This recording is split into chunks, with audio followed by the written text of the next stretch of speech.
Sepak terjang Didit Prabowo jadi desainer, dari Jakarta hingga Paris. Kamis, 22 Maret 1984, pasangan Prabowo Subianto dan Titik Hedi Prasetyo sedang berbahagia. Setelah 1 tahun menikah, lahir anak pertama mereka berjenis kelamin laki-laki di Rumah Sakit Harapan Kita. Namun, saat memberi rilis ke media soal kabar gembira ini, anak tersebut belum diberi nama. Wah, belum ada. Saya mau kasih nama, Mas Bowo juga punya nama. Jadi, mau minta Bapak saja sebagai penengah, kata Titik kepada Tempo, 31 Maret 1984. Bapak yang dimaksud tentu saja Presiden Soeharto. Namun, butuh waktu lama juga bagi Soeharto menentukan nama bagi cucu ke-8 tersebut. Setelah 5 hari berlalu, barulah nama tersebut tercipta, yakni Ragowo Hedi Prasetyo. Dan Soeharto bakal memanggilnya Mas Didit. Didit menjadi anak cukup beruntung karena berasal dari 2 terah keluarga ternama Indonesia, yakni keluarga Joyo Hadikusumo yang mana buyutnya jadi pendiri BNI dan kakeknya jadi menteri, serta keluarga Soeharto. Semasa muda, Didit menghabiskan banyak waktu di Amerika Serikat, AS, dan Prancis. Tak diketahui aktivitas lebih lanjutnya di 2 negara tersebut. Namun, satu hal yang pasti dia sempat tercatat sebagai mahasiswa di Parsons School of Design di New York dan Paris sekitar tahun 2003. Mengutip laman resmi universitas, Parsons School of Design adalah sekolah mode bergengsi di dunia yang berdiri sejak 1921.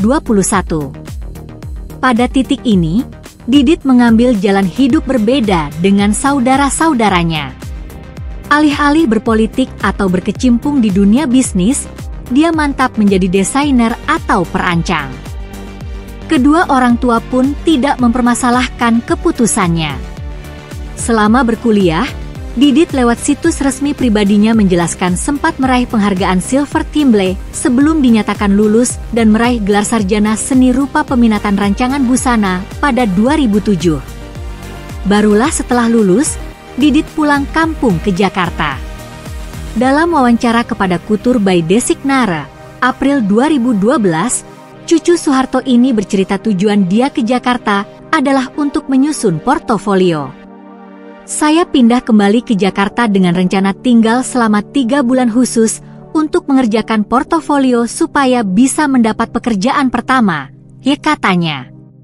Beruntungnya, portofolio pertamanya itu digemari dan langsung dibeli oleh teman-temannya. Alhasil, dia akhirnya memutuskan tinggal lebih lama di tanah air dari rencana. Pada titik inilah, dia merasa percaya diri untuk membangun rumah mode sendiri, alih-alih bekerja di rumah desain lain. Hingga akhirnya, tibalah satu peristiwa yang mengubah hidupnya. Pada suatu waktu, ada seorang kawan Didit yang bekerja sebagai humas salah satu rumah mode di Paris.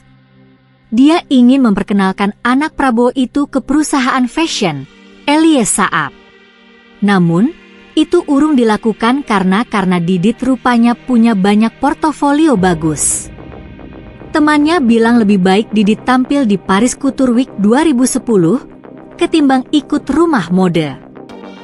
Awalnya Didit tidak percaya diri karena belum punya nama beken buat tampil di pameran mode bergengsi dunia itu. Namun, berkat dorongan banyak orang, dia memberanikan diri tampil memamerkan 45 rancangan busananya. Tak diduga, hasilnya positif. Pengunjung banyak menyukai desainnya. Sejak itulah dia selalu bersemangat mengikuti berbagai ajang pameran rancangan busana, sekaligus juga mantap menetap di Paris. Aku pikir para desainer Asia harus hadir secara internasional untuk membuktikan bahwa para desainer Asia dapat menciptakan fashion gak hanya untuk orang Asia, tapi juga buat pelanggan global. Kalau aku cuma memamerkan karya di Indonesia saja, rasanya sulit, katanya saat ditanya soal alasan menetap di Paris kepada Couture by Designara. Alhasil, tiap ada acara serupa di tiap musim, pasti ada Didit. Hingga akhirnya itu semua terbayar ketika dia sukses tampil di perhelatan mode terbesar di dunia, Paris Fashion Week. Kehadirannya di acara itu menambah daftar panjang nama desainer Indonesia yang tampil di sana. Berkat itu pula mulai banyak orang datang kepadanya sebagai klien, termasuk berbagai publik figur seperti Anggun C. Sasmi, Dian Sastrowardoyo, dan sebagainya. Kalau aku konser di Eropa, sulit banget ketemu perancang Indonesia. Paling aku ketemu Didit Hedi Prasetyo karena kan dia tinggal di Paris. Aku biasa pakai baju rancangan dia sih. Tutur Anggun dikutip dari Perjalanan Musik dan Mimpi-Mimpi Anggun, 2020. Sejak itulah, nama Didit harum sebagai perancang baju ternama dunia asal Indonesia selama lebih dari 10 tahun berkarir sampai sekarang.